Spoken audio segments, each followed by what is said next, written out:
Cultura entretenida presenta. Menexeno. Introducción.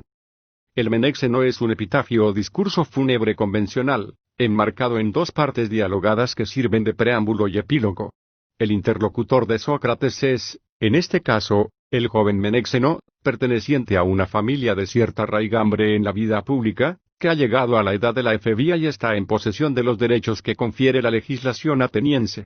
Menexeno, que se muestra muy interesado por la oratoria, informa a Sócrates sobre la elección del orador encargado de pronunciar la oración fúnebre anual.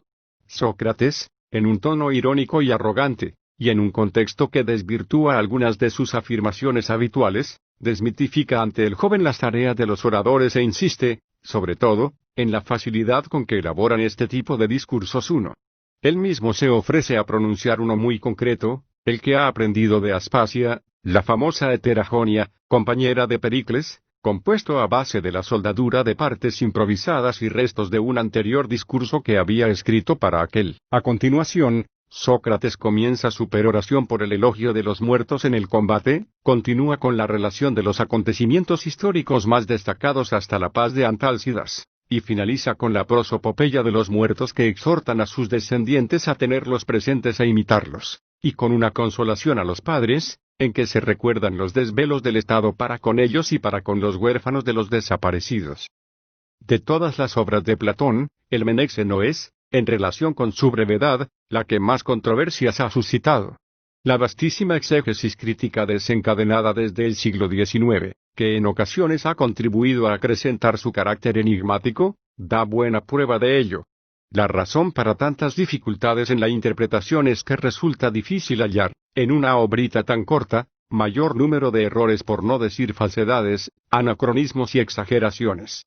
Todo ello, por otra parte, sustentado en una ironía convenientemente matizada y en una constante ambigüedad.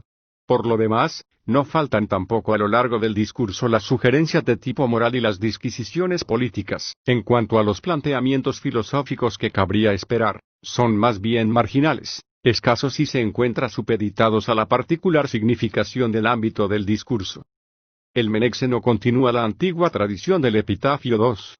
Cierto es que hay en el tratamiento platónico algunas innovaciones 3, pero, en general, el parentesco con la concepción anterior del género es muy notable.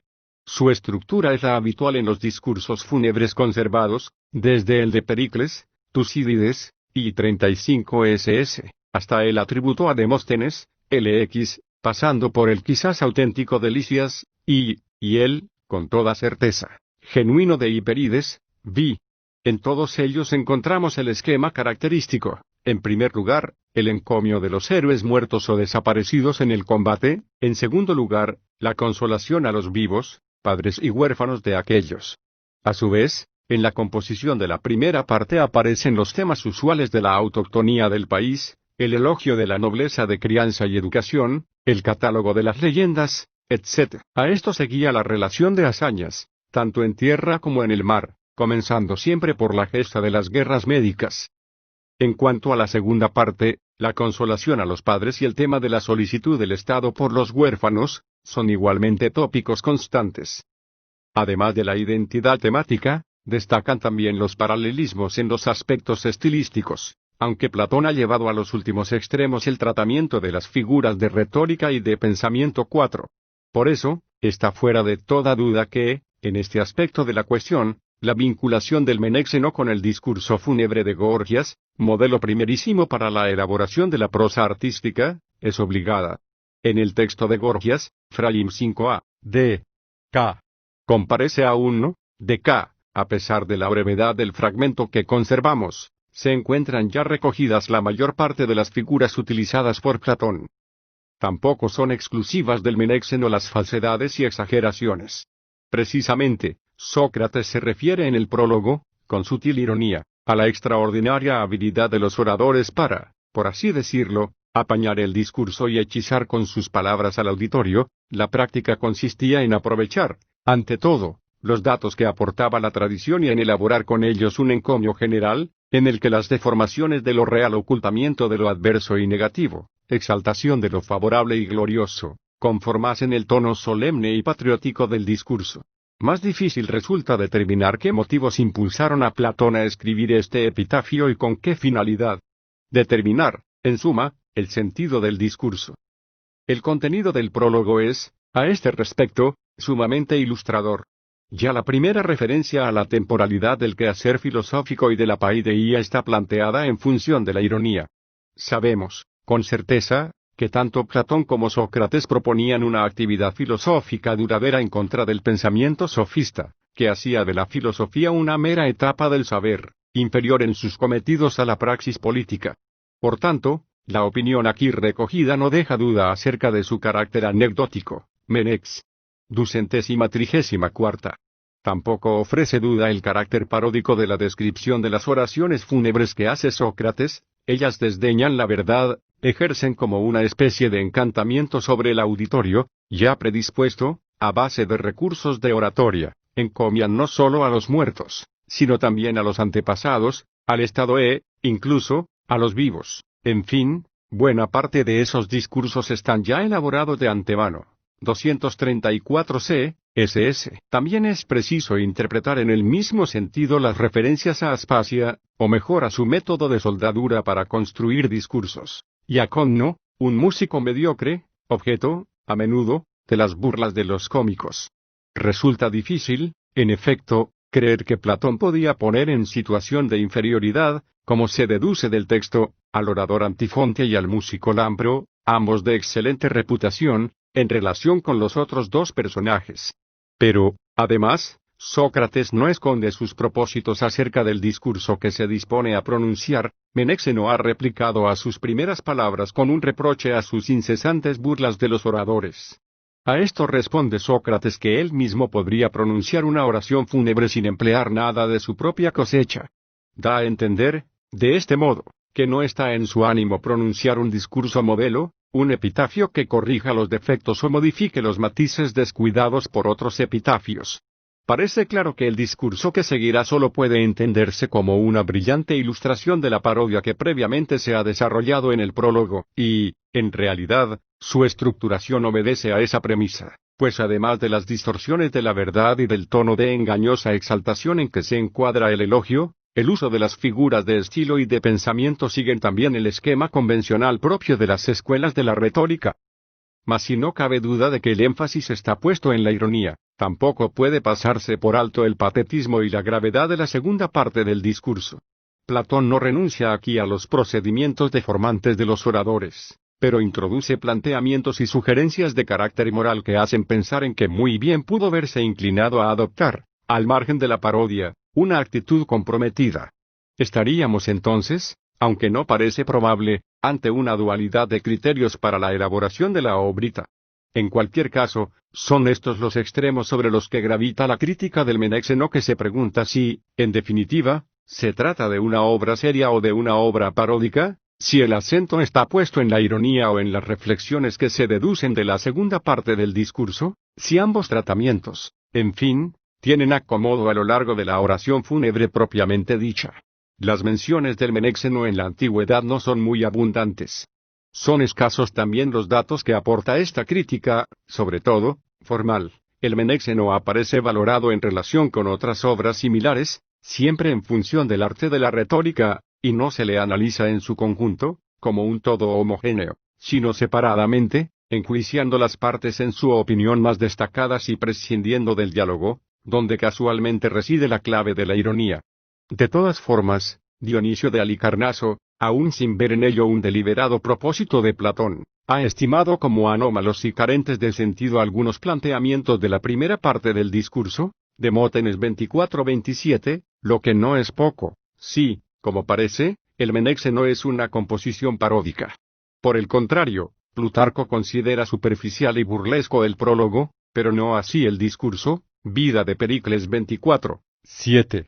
En este análisis esquemático abundan otros autores, ya de la antigüedad tardía, como Clemente de Alejandría, Pedagogo I 69-3, y, particularmente, Estobeo, 4, 1, 86, 3, 38, 49, 3, 9, 28, 4, 39, 24, etc., que se limitan a detraer, de algunas partes de la prosopopeya, ciertas sugerencias de tipo moral. 5. En cuanto a la crítica moderna, las soluciones propuestas son muy diversas. El punto de partida más notable sigue siendo la excelente disertación de Th. Bernd 6. Escrita en el riguroso latín académico, algunas de sus conclusiones resultan definitivas aún hoy. La tesis fundamental de Bernd es que el Menexeno forma un todo coherente y que Platón ha utilizado magistralmente los recursos de los oradores con el fin de ridiculizarlos. Todas las extravagancias, exageraciones, anacronismos, etc., que nos es dado reconocer en el texto están al servicio de un proyecto voluntario de Platón, criticar con sus mismas armas a los cultivadores de la retórica, y muy especialmente a Gorgias. En este sentido, no puede hablarse de dos partes diferenciadas en el Menexeno, una burlesca y satírica, otra seria, sino de una sola estructura, esencialmente paródica, en la que no tienen cabida ni las ideas morales, ni las políticas ni siquiera las filosóficas. A partir del trabajo de Bernd podemos distinguir tres grupos bien diferenciados de intérpretes. Un primer grupo concibe el Menexeno como una obra seria, comprometida, en la que los anacronismos y demás deformaciones de lo real serían tan solo pinceladas anecdóticas ajenas a su auténtica significación. 7. Un segundo grupo trata, ante todo, de conciliar lo que de serio e irónico se nos aparece en el texto. De acuerdo con la opinión más general de estos estudiosos, Platón habría querido, en un principio, competir con las escuelas de oratoria, entonces tan en boga, y demostrar su capacidad en la elaboración del género, pero, al mismo tiempo, habría introducido otras cuestiones ético-filosóficas y políticas, que obligan a analizar ciertas partes del discurso al margen de los límites de lo paródico. Algunos, como Polenz, Friedlander, Kennedy 8, pretenden, de este modo, insertar una obra, a la que, en general, consideran bufonesca y satírica, en el esquema de las habituales preocupaciones del pensamiento platónico. Otros autores, dentro de esta misma tendencia, acentúan aún más, si cabe, lo profundo, lo comprometido, y relegan lo superficial e irónico a un plano secundario. De acuerdo con su interpretación, Platón intentaría acomodar estas últimas manifestaciones a su objetivo primordial de adoptar una actitud crítica, con respecto a la situación política o social de la Atenas de la época 9. Finalmente, un tercer grupo de autores, entre los que sobresalen L. Meridier, y N. Loraux 10, b, sobre todo, en el Menexeno una perfecta parodia del arte de la elocuencia y un acabado modelo de pastiche en el que se recogen, siempre matizadas por la ironía, las exageraciones y deformaciones habituales de los oradores. A esta tendencia interpretativa pertenece también el estudio de R. Clabaud, el más reciente y, a nuestro juicio, el más importante de los que integran la amplísima bibliografía sobre el Menexeno. Para su análisis, Clabaud toma como punto de partida el trabajo ya mencionado de Th. Bernd, de quien acepta la consideración de la obrita como un todo organizado, en el que aparecen, en estrecha relación, las partes dialogadas y el discurso propiamente dicho. De Bernd aprovecha también el método de análisis para inventariar las figuras de estilo y pensamiento y las sugerencias respecto de la influencia de la retórica y la sofística, sobre todo de Gorgias. Pero su análisis va mucho más lejos. En su opinión, Platón habría compuesto un arme de guerra 11, una demostración de lo que un discurso no debe ser, una exposición absolutamente paródica de los métodos de la elocuencia tradicional, sin tener en cuenta cualquier otra consideración filosófica o moral. Por tal motivo, Platón no habría dirigido su crítica a un personaje concreto, sino, en general, a determinados hábitos de la época presentes, sobre todo, en los oradores. No habría querido desautorizar tan solo a Gorgias, sino a todos los que se servían del hechizo de las palabras para enmascarar las ideas, no solo a Tucídides, sino a todos los que integraban en el campo de la historiografía los esquemas deformantes de los epitafios, al referirse, en fin, irónicamente a Aspasia y Antifonte, habría criticado a los que, como ellos, componían discursos ya fueran fúnebres, políticos o judiciales, a partir de piezas previamente elaboradas. 12. La cuestión es, como se ve, muy compleja y, en ocasiones, parece que la exégesis solo ha contribuido a oscurecer aún más el significado del diálogo. De todos modos, una cosa es bien notoria, Platón ha manifestado en otros muchos textos sus puntos de vista sobre el encomio y ha definido la veracidad como principal fundamento de la elocuencia. 13. Por esta razón, las interpretaciones que destacan en el Menéxeno la parodia, la ironía y un objetivo burlesco y satírico, todo ello considerado como un proyecto voluntario de Platón contra los excesos de los oradores, nos parecen las más coherentes. Por otra parte, esas tesis se corresponden perfectamente con la tradicional reserva platónica con respecto a los epitafios, al menos como práctica generalizada. 14, y con la polémica sostenida por la Academia, desde los primeros momentos de su fundación, contra las escuelas de retórica. En relación con la autenticidad del Menéxeno, los diversos testimonios de los escritores antiguos no dejan lugar a dudas. 15. Tan solo algunos autores modernos, pertenecientes a la corriente hipercrítica germana, han expresado sus dudas. 16. Pero, en general, los estudiosos de las diversas tendencias son unánimes en este punto. En cuanto a la fecha en que fue compuesto el diálogo, podemos fijarla con cierta aproximación. Entre otros anacronismos, que impiden determinar el momento de la acción, Sócrates menciona el Tratado de Paz de Antálcidas, posterior a su muerte en el 399.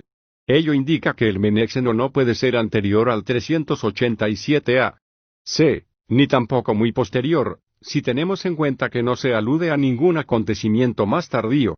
Esta fecha se correspondería perfectamente con la de la publicación reciente de la Aspasia de Esquines 17, y con la de apertura de la Academia, cuando ya Platón había tomado la decisión de romper con las escuelas de retórica. Menéxeno. Sócrates, Menéxeno. Prólogo. Sócrates, signo de interrogación abierta. ¿De dónde viene Menéxeno? 1. Del Ágora, o de algún otro. 234 al lugar. Menéxeno del Ágora. 2. Sócrates, y de la sala del consejo. 3. Soc.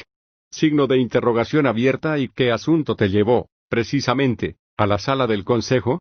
Está bien claro que crees haber llegado al término de la educación y de los estudios filosóficos y que piensas, convencido de que ya estás capacitado, inclinarte hacia empresas mayores. 4. Intentas, admirable amigo, va a pesar de tu edad, gobernarnos a nosotros que somos más viejos, para que vuestra casa no deje de proporcionarnos en todo momento un administrador. 5. ¿De nuestros intereses? 6. Men. Si tú, Sócrates, me permites y aconsejas gobernar, ese será mi mayor deseo, en caso contrario, no. Concretamente, hoy he acudido a la sala del consejo porque sabía que la asamblea se disponía a elegir a quien ha de pronunciar el discurso sobre los muertos, puesto que ya sabes que tienen la intención de organizar una ceremonia fúnebre. 7. Soc. Perfectamente, pero, ¿a quién han elegido? Men. A nadie, han dejado el asunto para mañana. Creo, sin embargo, que serán elegidos Arquino o Dion. 8. Xoc. Ciertamente, Menéxeno, en muchas ocasiones parece hermoso morir en la guerra. Pues, aunque uno muera en la pobreza, se obtiene una bella y magnífica sepultura, y además se reciben elogios, por mediocre que uno sea, de parte de hombres doctos que no reparten sus alabanzas a la ligera, sino que han preparado durante mucho tiempo sus discursos. 9. Hacen sus alabanzas de una manera tan bella, diciendo de cada uno las cualidades que posee y las que no posee. 10. Y 235 amatizando. 11. El lenguaje con las más hermosas palabras, que hechizan nuestras almas. Ensalzan a la ciudad de todas las maneras y a los que han muerto en la guerra y a todos nuestros antepasados que nos han precedido y a nosotros mismos que aún vivimos nos elogian de tal forma. 12. Que por mi parte, Menéxeno, ante sus alabanzas, me siento en una disposición muy noble y cada vez me quedo escuchándolos como encantado. 13. Imaginándome que en un instante me he hecho más fuerte, más noble y más bello. Como de costumbre, siempre me acompañan y escuchan conmigo el discurso algunos extranjeros. 14. Ante los cuales enseguida me vuelvo más respetable. Parece, en efecto, que ellos, persuadidos por el orador, también experimentan estas mismas sensaciones con respecto a mí y al resto de la ciudad, a la cual juzgan más admirable que antes. Y esta sensación de respetabilidad me dura más de 3 días. El tono aflautado de la palabra y la voz del orador penetran en mis oídos con tal resonancia. 15. Que a duras penas al tercer o cuarto día vuelvo en mí y me doy cuenta del lugar de la tierra donde estoy, Hasta entonces poco falta para creerme que habito en las islas de los bienaventurados. 16. Hasta tal punto son diestros nuestros oradores. Men.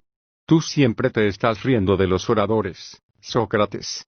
Esta vez, sin embargo, creo que el designado no tendrá muchas facilidades. 17. La elección ha sido decidida de repente, de modo que quizás el orador se verá obligado probablemente a improvisar.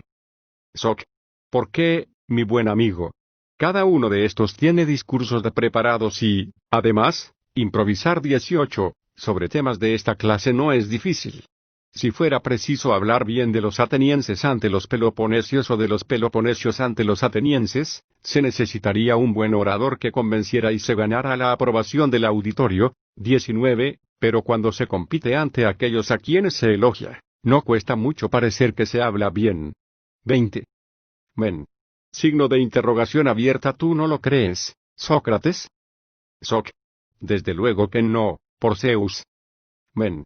Signo de interrogación abierta. ¿Acaso crees que tú mismo serías capaz de hablar, si fuera preciso y la elección del consejo recayera en ti? Soc.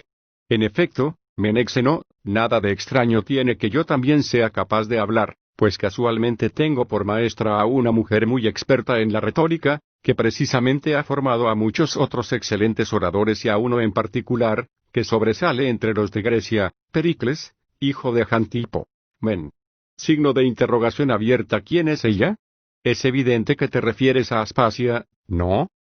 Soc. A ella me refiero. Yaconno, 21, el hijo de Metrobio. Ellos 236 son mis dos maestros, el uno de música, la otra de retórica. No es nada extraño que un hombre educado así sea hábil en el hablar.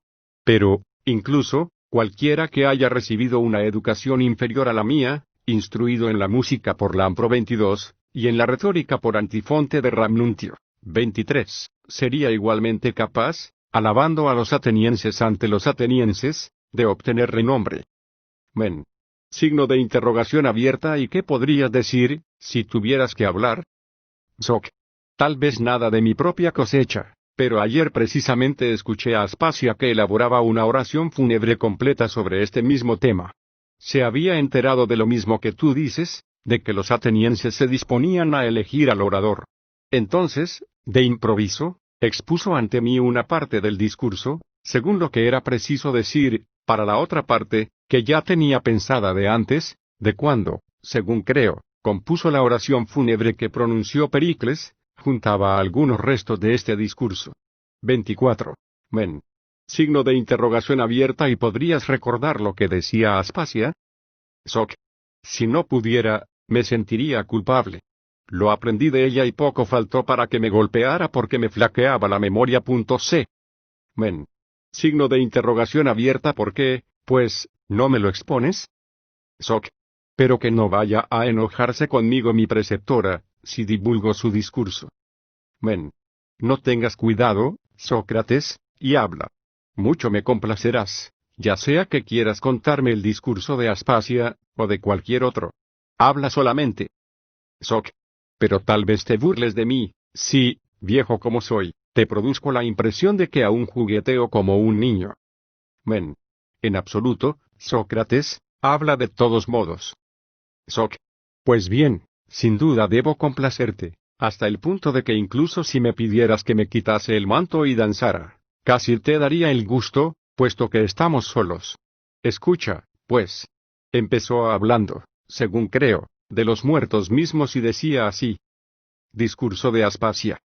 Por lo que toca a los actos. 25. Estos hombres han recibido de nosotros las atenciones que se les debían y, tras recibirlas, emprenden el camino fijado por el destino, acompañados públicamente por la ciudad y privadamente por sus familiares. En lo que concierne a la palabra. 26. La ley ordena tributar a estos hombres el postrer homenaje, y ello es un deber.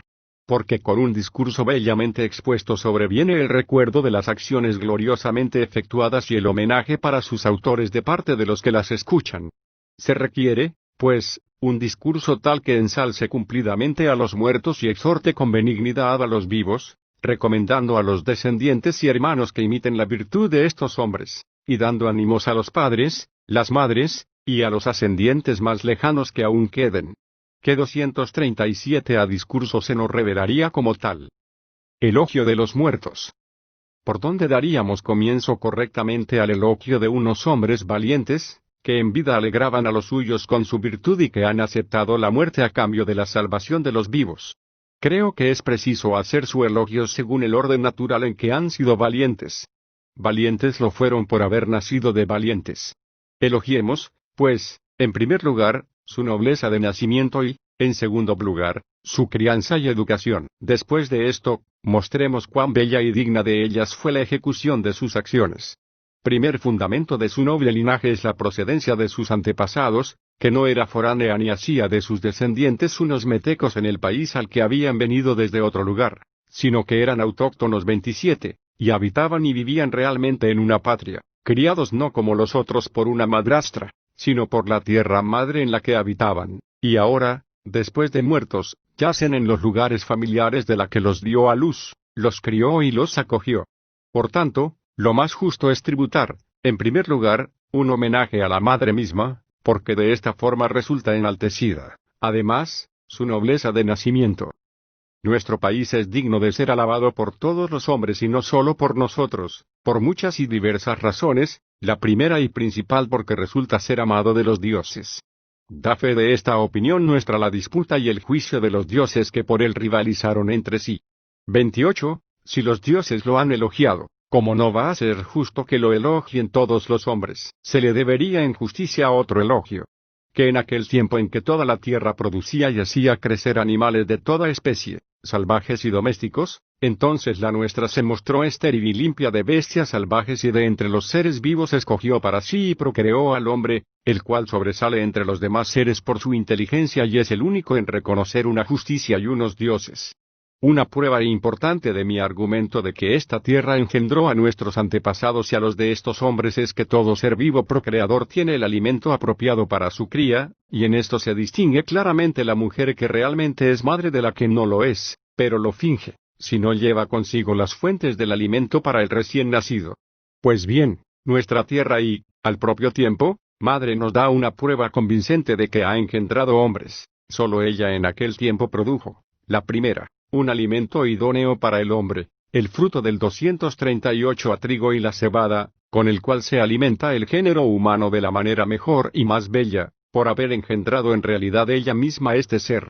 29. Y este tipo de pruebas conviene admitirlas más para la tierra que para la mujer. No ha imitado, en efecto, la tierra a la mujer en la gestación y en el alumbramiento, sino la mujer a la tierra, y no ha reservado celosamente para sí este fruto, sino que lo ha distribuido también a los demás.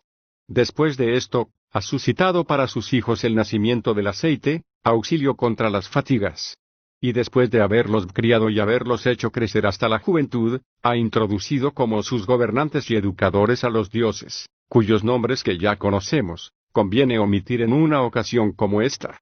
30. Ellos han organizado nuestra vida de cara a la existencia cotidiana, al habernos educado, los primeros, en las artes y habernos enseñado la adquisición y el manejo de las armas para la defensa de nuestro país. 31. Nacidos y educados de esta forma, los antepasados de estos muertos vivían según el régimen político que habían organizado, el cual es oportuno recordar brevemente.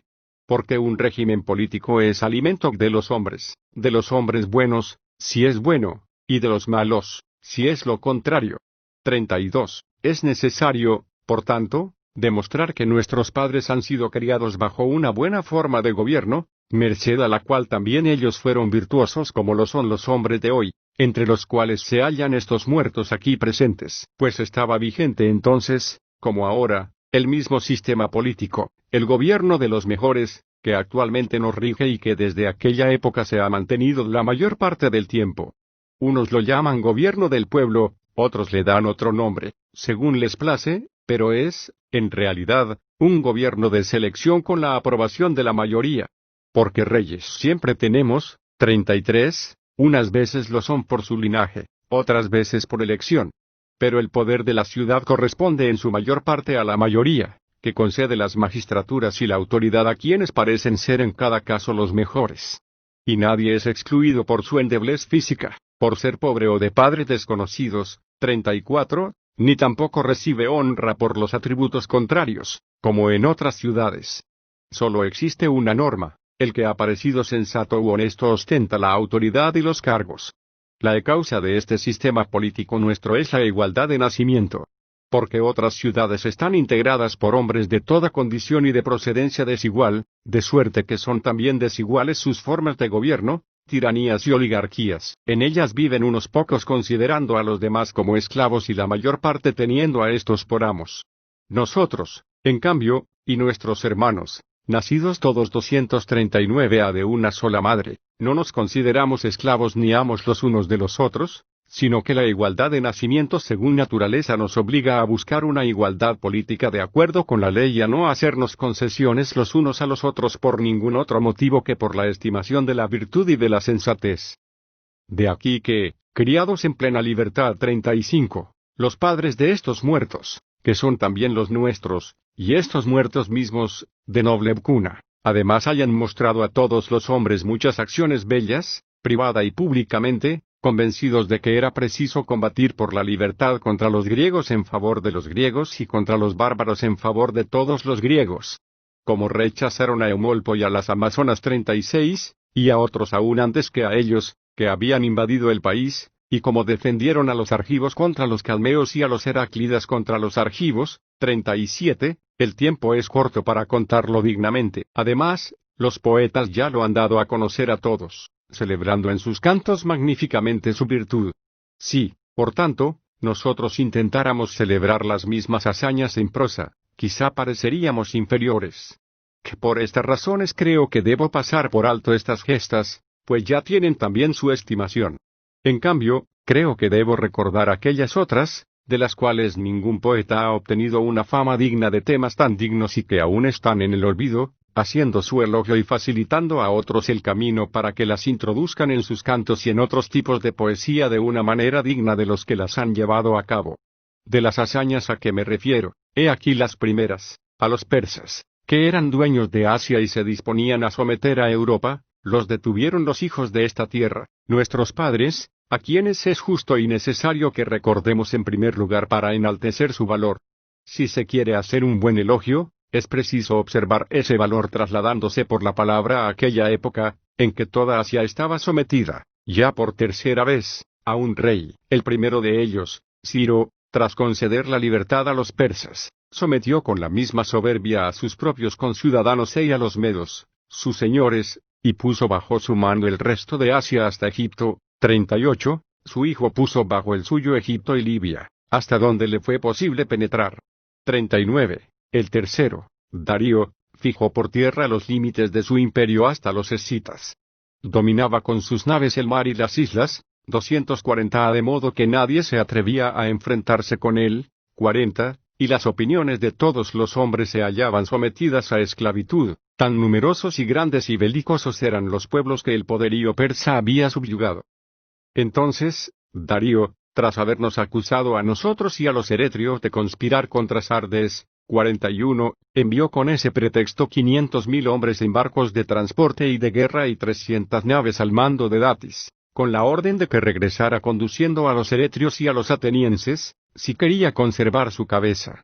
Y Datis, tras navegar en dirección a Eretria, contra unos hombres que se contaban entonces entre los más famosos de los griegos en el arte de la guerra y eran no pocos, los sometió en 3 días 42, y, para que ninguno pudiese huir, escudriñó todo el país del modo siguiente: una vez que llegaron a las fronteras de Eretria, sus soldados se situaron a intervalos de marca a mar y, cogidos de las manos, recorrieron todo el país, para poder decir al rey que ninguno se les había escapado.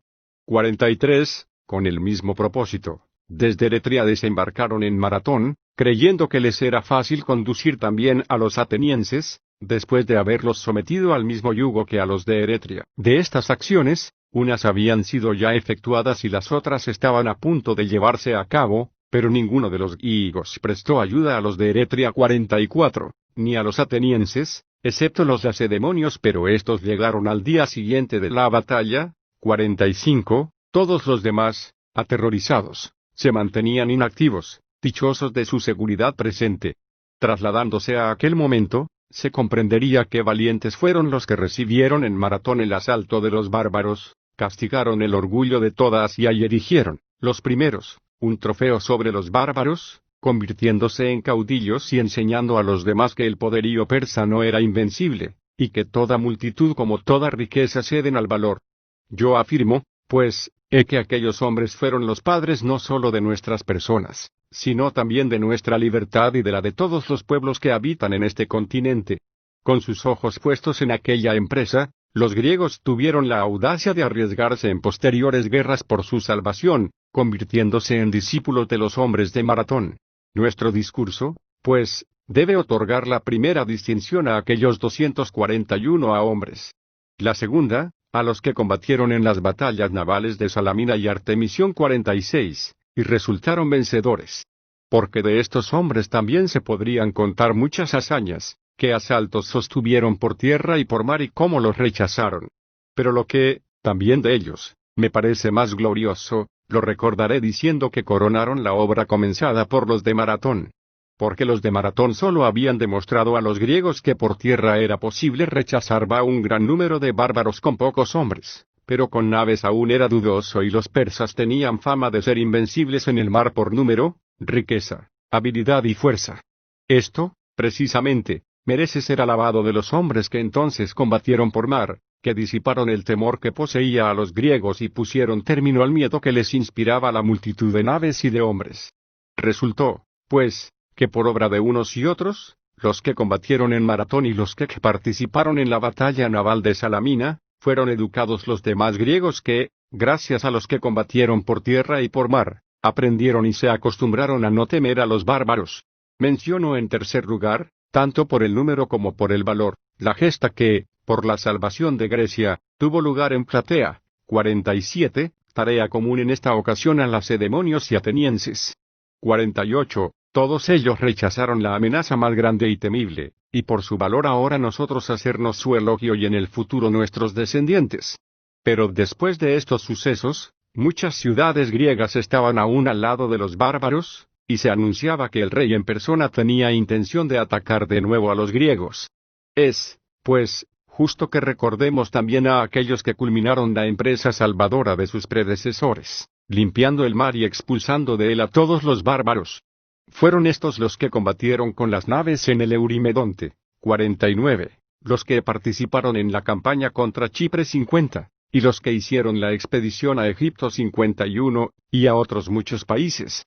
Es preciso que los recordemos y les agradezcamos haber logrado que el rey, atemorizado, pensara en su propia salvación en lugar de maquinar para la ruina de los griegos. Nuestra ciudad toda, pues, sostuvo hasta el final esta guerra contra los bárbaros por ella misma y por otros pueblos de idéntica lengua. 242. Pero una vez hecha la paz, y cuando nuestra ciudad gozaba de respeto, le llegó lo que suele suceder de parte de los hombres a los que tienen éxito, primero una rivalidad y, después de esta rivalidad, una envidia. 52. Y esto puso en guerra a nuestra ciudad, contra su voluntad, con los griegos.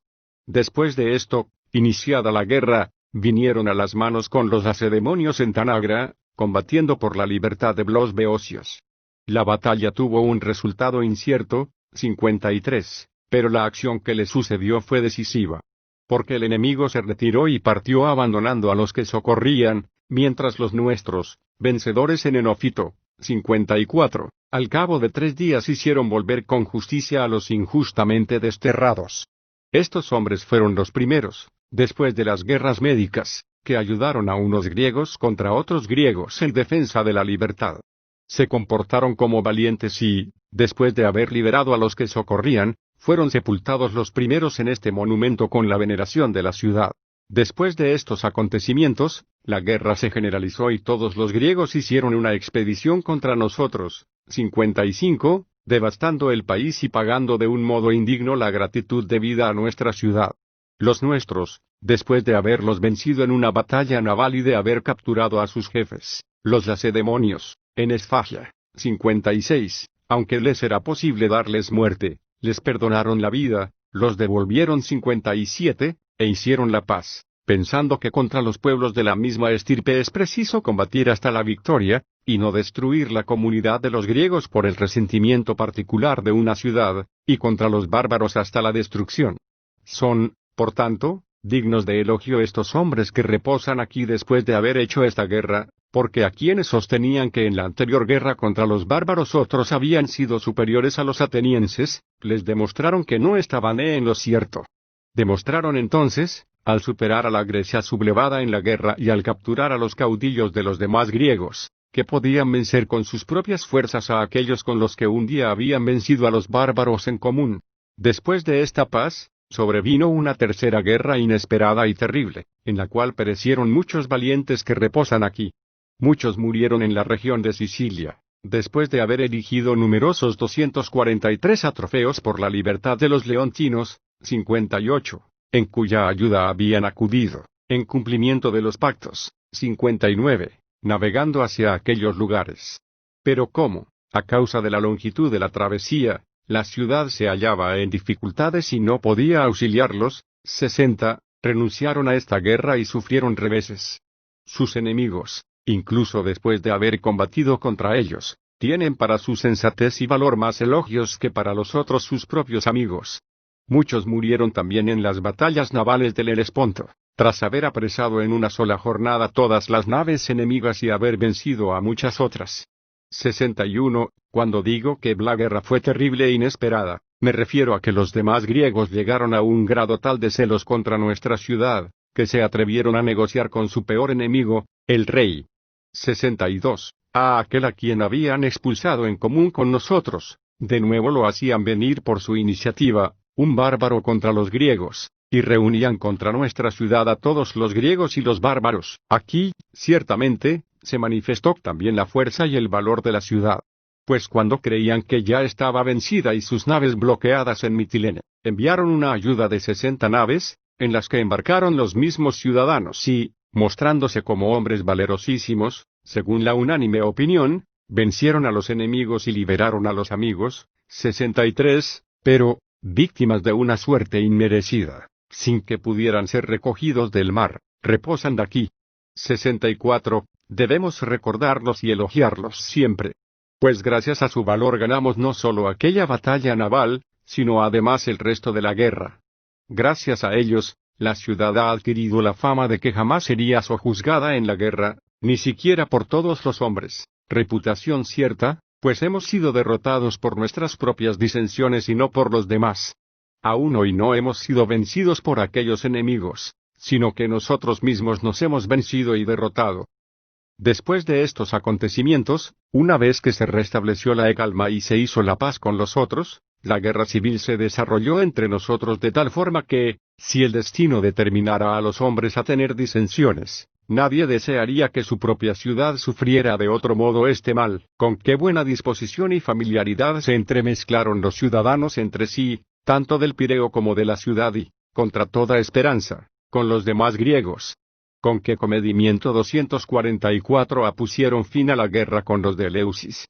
65. Y la causa de todo esto no fue otra que el parentesco real, que procura una amistad sólida, fundada sobre la comunidad de linaje, no de palabra sino de hecho.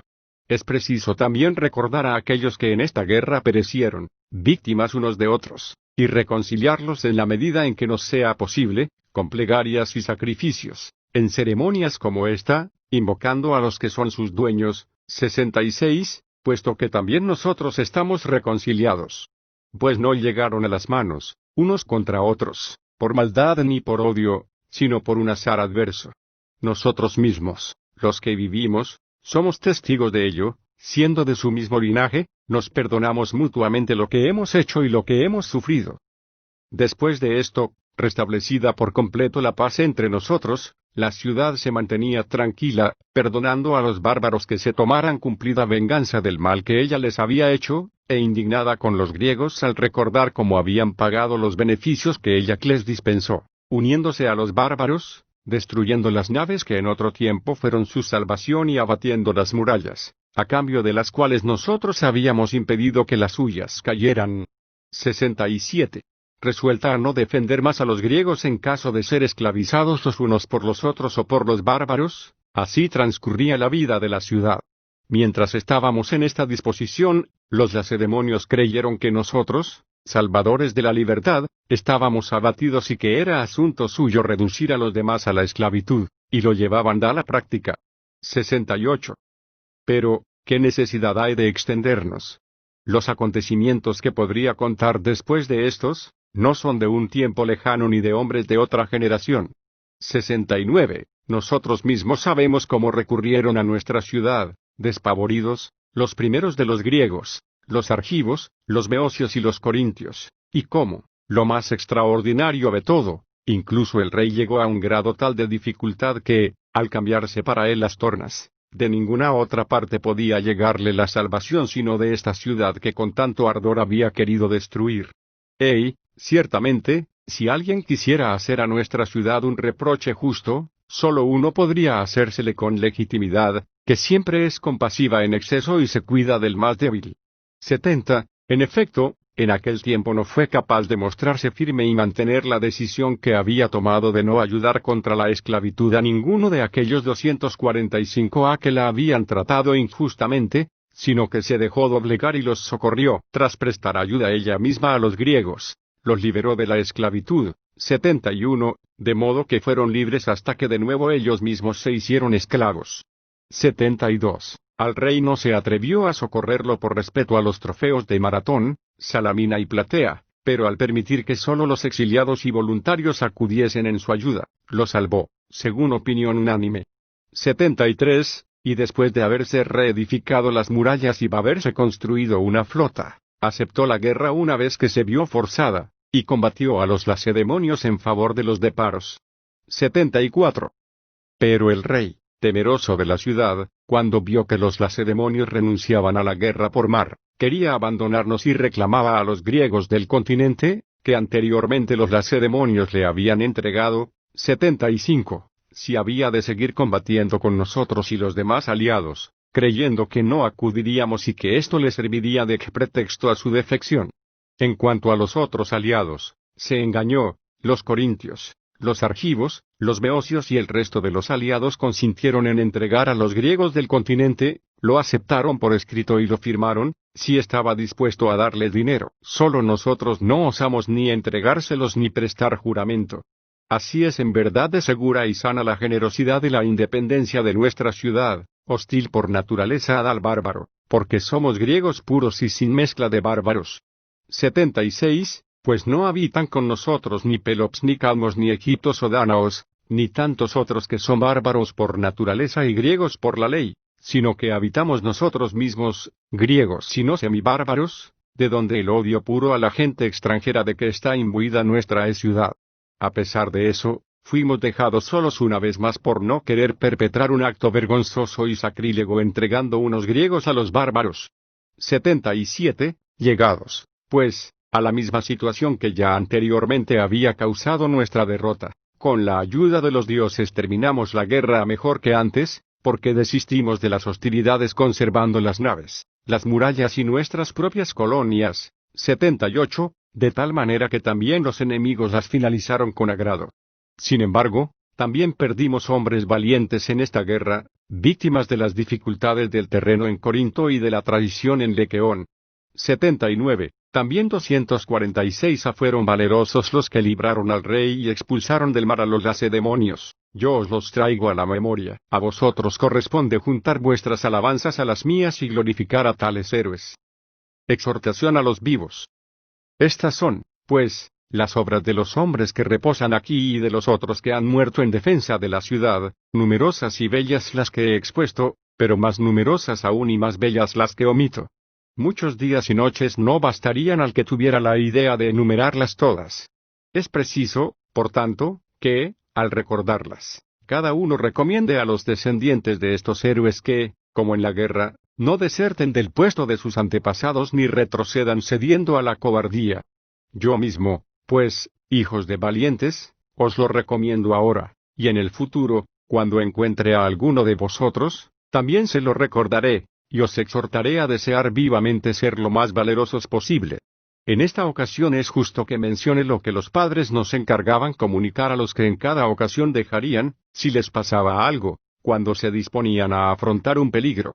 os repetiré lo que de ellos mismos escuché y lo que con agrado os dirían, si pudieran, conjeturándolo de lo que entonces manifestaban. Tenéis que imaginar, por tanto, que escucháis de sus propios labios lo que voy a exponeros. He aquí lo que decían. 80. Muchachos, que sois de padres valerosos, este mismo acto de ahora lo demuestra, aunque podíamos vivir sin honor, escogimos morir con honra, antes que precipitaros a vosotros y a vuestra posteridad en el oprobio y antes de deshonrar a nuestros padres y a todo el linaje que nos ha precedido, convencidos de que no hay vida posible para quien deshonra a los suyos y de que un hombre tal no tiene ningún amigo ni entre los hombres ni entre los dioses, ni sobre la tierra ni bajo la tierra después de muerto. Es preciso, pues, que recordando nuestras palabras, cualquier tarea que emprendáis, la realicéis con virtud, sabedores de que, sin ello, todo lo demás, las adquisiciones y las actividades son vergonzosas y viles. Porque ni la riqueza da prestigio a quien la posee con cobardía. Un hombre tal es rico para otro y no para sí mismo, ni la belleza del cuerpo y la fuerza asociadas a un cobarde y malvado parecen apropiadas, sino inapropiadas, porque ponen más en evidencia al que las tiene y revelan claramente su cobardía. En fin, 247. A toda ciencia separada de la justicia y de las demás virtudes se revela como astucia, no como sabiduría. Por estas razones, en primer lugar, en último lugar y en todo momento, intentad poner vuestro empeño en aventajarnos sobre todo en gloria a nosotros y a los que nos precedieron. En caso contrario, sabed que, si nosotros os superamos en virtud, nuestra victoria nos avergüenza, mientras que nuestra derrota, si somos vencidos, nos hace felices y sobre todo seríamos vencidos y vosotros nos venceríais, si estuvierais dispuestos a no hacer mal uso de la gloria de vuestros antepasados y a no dilapidarla, sabedores de que para un hombre que cree tener alguna valía nada hay más vergonzoso que pretender que se le estime no por sí mismo sino por la reputación de sus antepasados. Los honores de los padres son para sus descendientes un tesoro bello y magnífico. Pero hacer uso de un tesoro de dinero y honores y no transmitirlo a los descendientes, por no haber adquirido uno mismo bienes personales y buena fama, es vergonzoso e indigno de un hombre.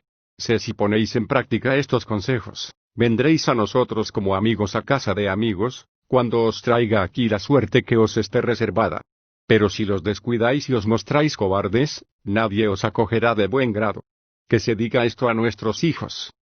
A nuestros padres, si aún viven, y a nuestras madres es preciso exhortarlos sin cesar a soportar de la mejor manera posible la desgracia, si se llega a producir, y no lamentarse con ellos no necesitarán que se les aflija, pues el infortunio acaecido les causará suficiente pesar, sino cuidándolos y calmándolos, recordarles que los dioses han escuchado sus principales súplicas.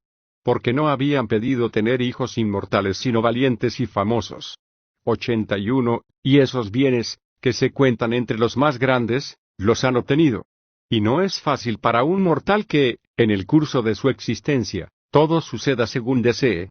Soportando virilmente las desgracias, parecerá que realmente son padres de hijos valerosos y que ellos mismos también los son, si, por el contrario, ceden a su dolor, levantarán la sospecha de que no son nuestros padres o de que quienes nos elogian mienten. Ninguna de las dos cosas es conveniente, sino que ellos deben ser quienes, sobre todo, nos elogien con su conducta, mostrando claramente que son hombres y en verdad padres de hombres. Porque hace ya tiempo que el dicho nada en demasía parece acertado. 82, y realmente lo es. El hombre que hace depender de sí mismo todo aquello que conduce a la felicidad o se le aproxima, y no lo 248 a supedita a otros, cuya buena o mala fortuna forzarían también a la suya propia a flotar a la deriva, ese hombre tiene ordenada su vida de una manera óptima, ese es el sabio, ese el valeroso y sagaz. Y ese, sobre todo, tanto si le vienen riquezas e hijos como si los pierde, dará crédito al proverbio, no se le verá ni demasiado alegre ni demasiado triste, porque confía en sí mismo. 83. Así pretendemos que sean también los nuestros, lo deseamos y lo afirmamos, y así nosotros mismos nos presentamos hoy, ni indignados ni temerosos en exceso si tenemos que morir ahora.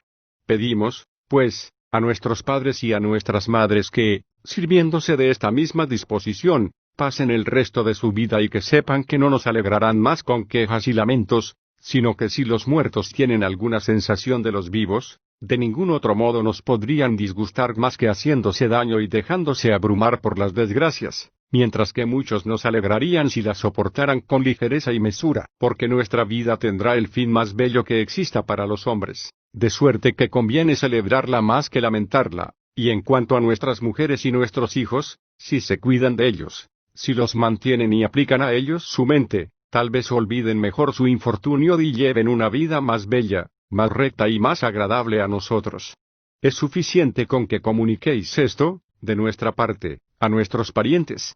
A la ciudad les recomendaríamos que se hiciera cargo de nuestros padres e hijos, educando convenientemente a los unos, y manteniendo dignamente a los otros en su vejez. Pero ya sabemos que aún sin nuestras recomendaciones, se cuidará de ellos suficientemente. 84. Estas palabras, hijos y padres de los muertos, me han encargado transmitíroslas y yo lo hago con la mejor buena voluntad de que soy capaz.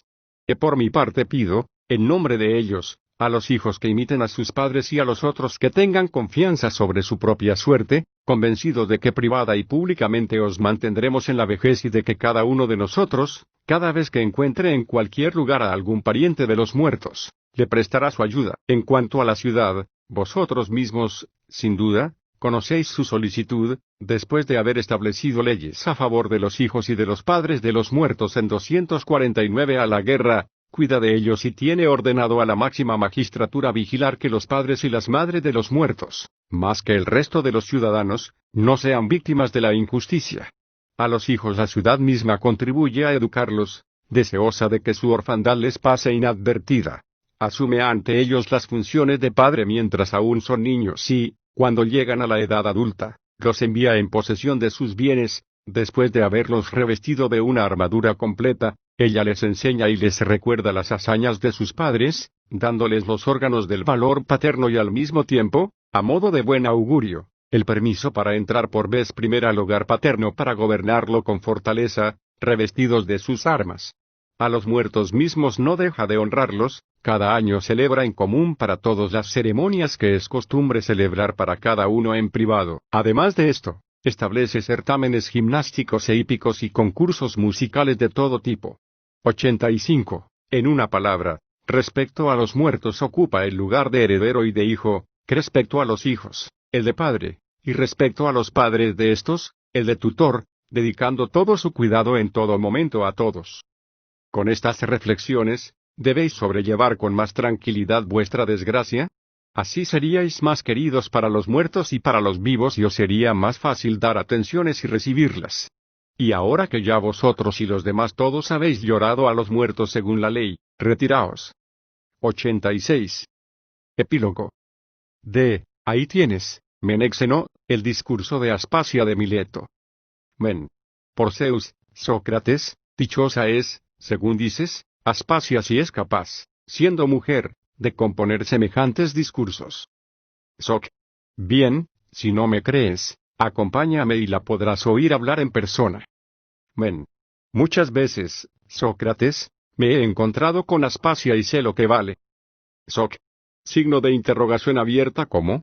¿No la admiras y no le agradeces hoy su discurso? Men. Muy agradecido le quedo, Sócrates, por este discurso a ella o a quien te lo ha contado, quien quiera que sea. Y, además, le quedo muy agradecido al que lo ha pronunciado. Soc. Está bien. Pero no me delates, si quieres que alguna otra vez también te dé a conocer muchos y hermosos discursos políticos de ella. 87. Men. Ten confianza, no te delataré. Tú solo comunícamelos. Soc. Así será.